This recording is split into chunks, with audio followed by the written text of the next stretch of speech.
నెల్లూరు చేపల పులుసు అండి. ఇదిగో నెల్లూరు నుంచి వచ్చింది. ఎప్పుడు తిన్నాను నేను. అంటే మా కోసం చేపల కూర చేసుకొచ్చి ఇచ్చే వాళ్ళెవ్వరు లేరు నెల్లూరులో. హ్మ్. నేను హైదరాబాద్‌లో ఉన్నప్పుడు పక్కింటోళ్ళు వాళ్ళోళ్ళు ఎవరో నెల్లూరు నుంచి చేపల పులుసు తెచ్చారంటే తిన్నాను. ఇంత మటుకు నేను లైఫ్‌లో ఫస్ట్ టైమ్ మాకు చేపల పులుసొచ్చింది నెల్లూరుది. చాలా బావుందండి. చాలా బావుంది. సూపరుంది. ముక్క గూడా చాలా గట్టిగా ఉంది. ముల్లు కూడా చాలా పెద్దది. ఇదిగో ముల్లు చూడండి ఎంతుందో. పెద్ద ముల్లు. చాలా బావుంది. అంటే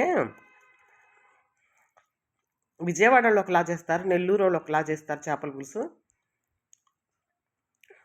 రాజమండ్రి, భీమవరం, కాకినాడ అటు సైడోళ్ళు ఒకలా చేస్తారండి.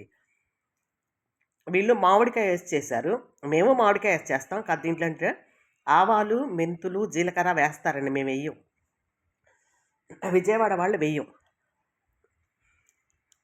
కాకినాడ అటు సైడోళ్ళేమో బెండకాయలేస్తారు పచ్చి చేపల్లో. మేము వెయ్యం. అంతే. కానీ బావుంటది మాది గూడా. అది డిఫరెంట్‌గా ఉంటదనమాట. చాలా బావున్నది. సూపరుంది. సూపరుంది. నెల్లూరు చేపల పులుసు.